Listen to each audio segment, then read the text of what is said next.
Hello malt mates, I'm Ralphie, of course. Welcome to the Whisky Bothy. It's one of a kind, by the way. Although whisky is consumed in bothies, there is only one actual whisky bothy where the presence of whisky is a constant feature of the environment. Whether I happen to be reviewing them or I have left an open glass of whisky just to kind of flavour up the environment with the beautiful smell of Scotch whisky. I'm going to review a Scotch whisky for you now. It's from an independent bottler called North Star Spirits. It's called Capella, which, if you're an astronomer, you will know that the Capella is the name of a star. And on the back of the label, the independent bottler North Star give you some information about Capella, and they give you some information about the whisky as well. This is 30-year-old Invergordon grain, single grain whisky. Single grain being grain from one grain producing distillery. I know it gets confusing. Let me explain to you. I'm doing a series at the moment on independent bottlers and the singularity and eccentricity of what they make available to us as whisky drinkers.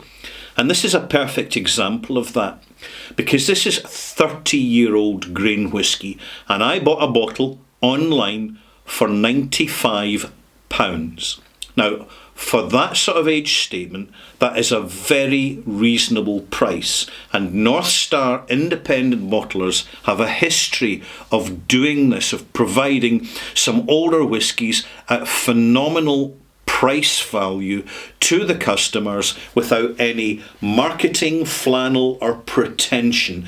Particularly the pretension of creating illusions that it's somehow some magnificent, incredible liquor simply because of the years in the cask, which you do find some bottlers make such a heavy feature of the age to justify the price point. Here, they're not trying to justify the price point, because at less than £100 a bottle for 30-year-old Scotch whisky, it's self-evident that they're putting this out in the market for a fairly standard margin of return. Let's pour a glass, let's get stuck into it, and I'll tell you what we're looking at here. First of all, grain whisky. Scotch single malt whisky uses malted barley. Scotch grain whisky uses a mixed mash bill of barley, corn, wheat, really just whatever the house recipe is. And this is blended with Scotch whisky to produce blended Scotch. If it's a malt blend, or blended malt as they call it, it is exclusively single malt whiskies made from malted barley. However, with a blended grain whisky, you could have grain from Invergordon Distillery, you could have it from Cameron Brigg, for example, you could have it from Strathclyde Distillery. This is single grain because it's from Invergordon. It is the amalgamation of two hogsheads put together from liquor distilled in 1992. Give me a second, I'm just checking this. Yeah, 1992, and this is one of 470 bottles. Grain whisky is generally cheaper than single malt whisky because it is perceived wrongly to be of less quality and value. As you know and I know, the real quality of whisky over time is entirely cask dependent, and therefore you can get really lousy single malts if it's gone the distance in poor quality casks, or you could get absolutely banger grain whisky if it has gone the distance in good quality casks. Let's find out about this one. On the nose, Sweet, slightly gooseberry, little bit of appliness in there, and brulee. You would expect brulee because Invergordon uses a lot of corn in its mash bill for its grain. This is soft corn. Do not confuse it with American bourbon. American bourbon is harsh corn.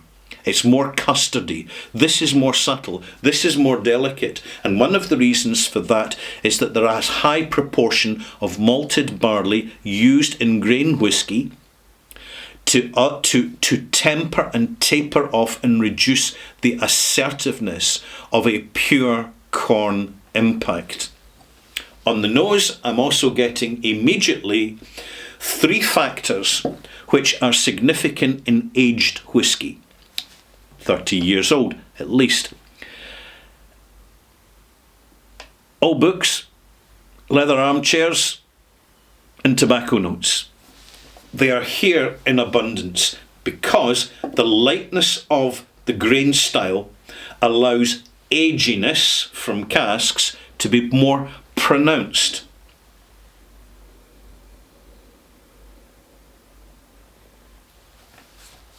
That age comes across soft, delicate, slightly perfumed, slightly lychee, slightly soft ginger,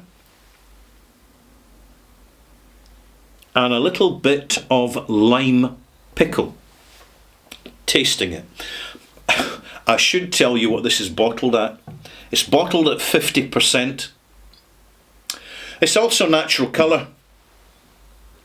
I can't find any statement on this as regards the lack of chill filtration, but I would say is don't expect Scotch mist to appear in a grain whisky from a column still, because there's simply too much refinement going on in the distillate.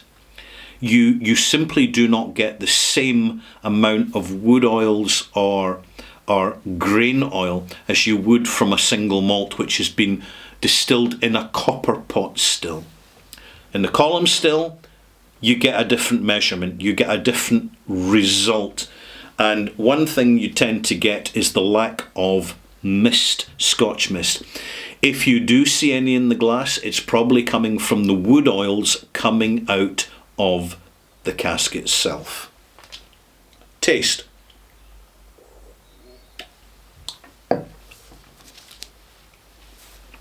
You could drink this neat. Now just a little slight peppery lemon rind note, slightly grapefruit as well. In the finish, it's a gentle beast, this. It's actually surprisingly delicate. If I'm going to add any water, it would be very little water. I would call this whisky a sort as a drowner. In other words, if you add too much whisky at once, you're literally going to flood and dilute excessively. So how much water am I going to add? I'm going to add 2 millilitres. I don't expect to add any more than that. This isn't a lot of water for me, for those of you who are regular channel viewers, but experience is telling me it just doesn't need it. I'm also noticing that the what do they call it? It's not a symmetry. I'm thinking it's something. Visymmetry. That's what it is. The visymmetry in the liquor is definitely softer than I would expect in a single malt. So we must remind ourselves when we're appraising this, it's not single malt Scotch whisky. It's single grain Scotch whisky. I've added a drop of water. Already we're getting stronger, more prominent cereal notes coming from the nose. It is soft, it is delicate, but it is reasonably assertive for the age. In terms of the price point, £95 a bottle, I can tell you right now, you're not going to get better value than this anywhere. This is one of the features not just of North Star Spirits, but of a number of the independent Scotch whisky bottlers. They will give you versions of whisky that really you either just are not available from official bottlers, or if they were, the official bottlers would charge too high a price by virtue of the age statement. And that's a fact of it. Back to the nose. A little confectionery note going on in there. I would describe it as sort of licorice allsort without the licorice. It's a British confectionery, so we're dealing with cold fondants. The cask is always present on the nose. It's not as if the grain will assert itself over time. It will bring in an extra sweetness from the corn, but it doesn't develop to the same extent and with the same dynamics as a single malt would in the glass. But we're focusing in here on the presence and the substance of the aging, of this substantial aging. And in this terms, it delivers it, because being a softer style of whisky compared to single malt, it just gives more space for the casks to exert their age presence. So doing a little bit of forensics here, if this was distilled in 1992 and refilled and the new make spirit put into refill wooden casks, you're talking the cask would be about 10 years before. So 10 years before that, so it would be 1982, and they've probably held previous single malt content, so we're talking about 72. This is taking us, the cask provenance here, when we go back through the historical timeline, this is taking us right back to potentially the 1970s, when cask quality generally was at its peak, because primarily all not always, but most, to give you more accurate information, most casks had air-dried wooden staves in their construction, not kilned staves, which drive off a lot of the wood flavour due to the heating, the excessive heating. And all this is to reduce the moisture level in the wood prior to it being coopered from staves into casks. Oh, look out, incoming. He'll be up. He's sitting waiting till I'm completely distracted, and then he's going to jump up and demand treats. Yes, you know who's arrived. Hi, Big Fluffy. What do you think of my whiskey? Excuse me, could you hide your bottom when you're... Thank you very much. I know what you're here for, so I'll give you a few treats, and then you can bugger off, can't you? There you go. Down you go. Hooray! And now, oh, I'm getting a wee note of cat treats. I better hold the glass in the other hand now.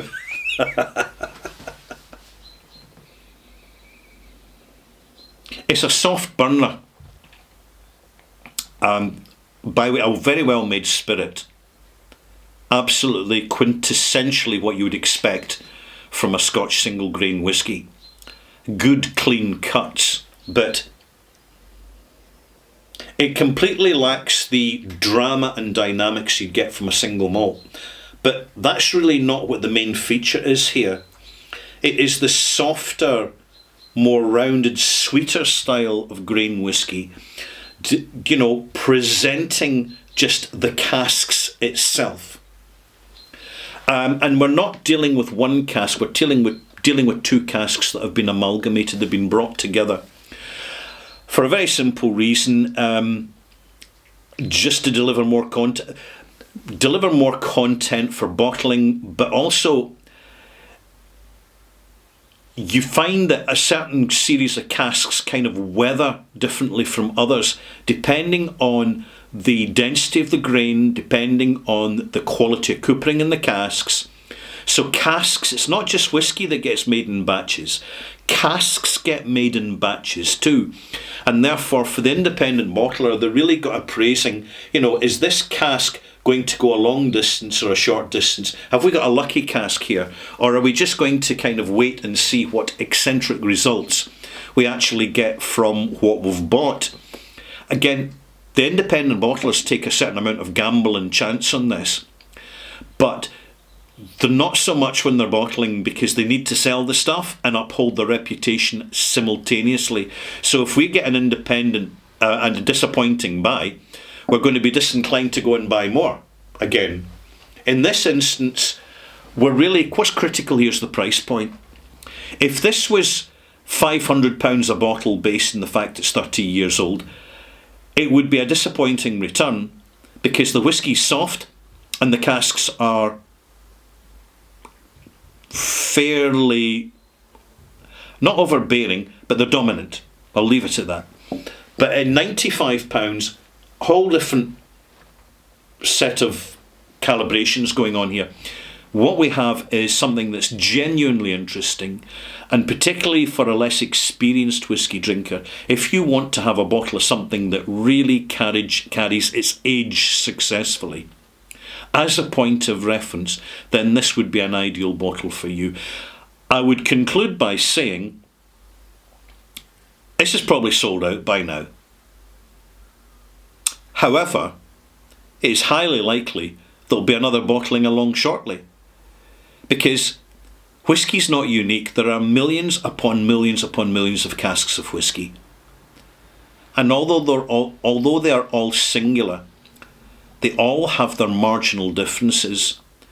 And when we miss out on buying one bottle simply because a reviewer got in quick, right, having been just given advice on it and a pointer, a nudge that's decent stuff, then no worry, just wait patiently. There'll be other bottles along shortly, if not from North Star Spirit, then from other independent bottlers. But as I mentioned earlier in this video, North Star feature this style of whisky, this price point. It's a bit of their DNA or personality as an independent bottler. So I anticipate they're going to bottle more like this in the future.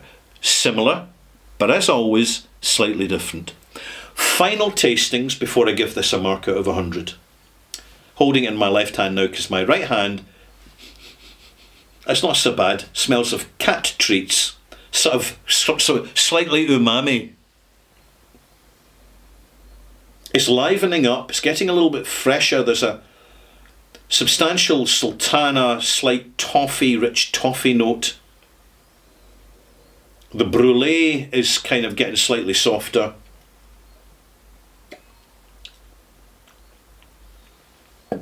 It's getting longer and more complex on